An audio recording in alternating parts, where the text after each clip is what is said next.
ابن عم درع جنب راس مالي خلوا اموال البنوك وصرفتها يا هلا العليا مزبت التوالي يا مزعلت الرجال ومرضيتها يا مزعلت الرجال ومرضيتها يا سلاطين المجالس يا الزحالي يا منزهة الخصوم وموجعتها يا هل بيوت مثل شم الجبال ما يعرف الخوف من يجا تحتها يا هل جيش من زوي مثل الهلالي يا هل خيل ما تحول مرشحتها يا هلا العليا مزبت التوالي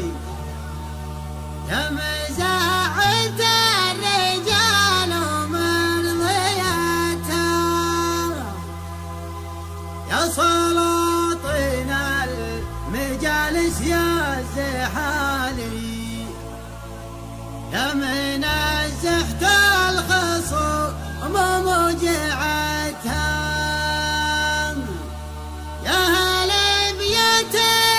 مثل شم الجبال ما يعرف الخوف من يلجا تحتها يا هل بيوت مثل شم الجبال ما يعرف الخوف من يلجا تحتها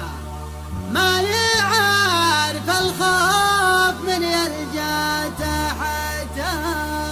لا تربت العصر نسنس الشمالي والهبوب تسوق صدري نسنستها تنسب غدرتي وفق عقالي والبيوت الشردة كرر منتجتها انقذوني يا مناعل الرجال كاني ما جبت البيوت اللي صفتها كاني ما جبت البيوت اللي صفتها ادلي عقد الماسي في رقبة الغزالي فالهنو فاللي تحط في رقبتها في حفل شيخ رقع روس المعالي المعالي نازل في عاليتها ربع بالذراع وبالريالي ما حسب وش نقصها مزايدتها الحموة والشجاعة في النزال كل ابوها كف بحمود كسبتها كل ابوها كف بحمود كسبتها والكرم طبع لهم من اول وتالي كم سمين كف هباس بصبتها يا سلايل من يفكون التوالي يوم سرد الخيل في نجر همتها ابن عم درع جنب راس مالي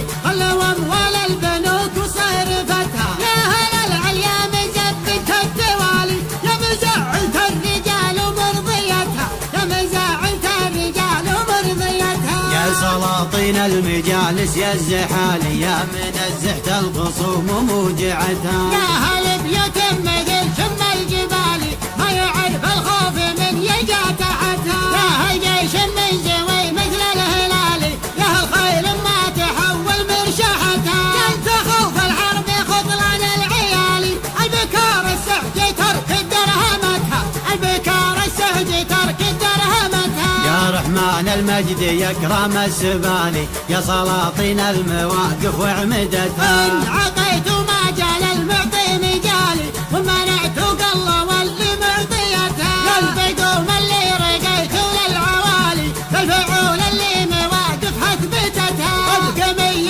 كل مصهر بالجزالي ندر روس النشام شوشتها كن مالك في الشعر ندم حالي كن كف ماش كف طاولتها كن كف ماشي كف طاولتها قمي كل مصهر بالجزالي ندر روس النشام شوشتها كن مالف الشعر ندم حالي كن كف ماشي كف طاولتها كن مالف الشعر ندم حالي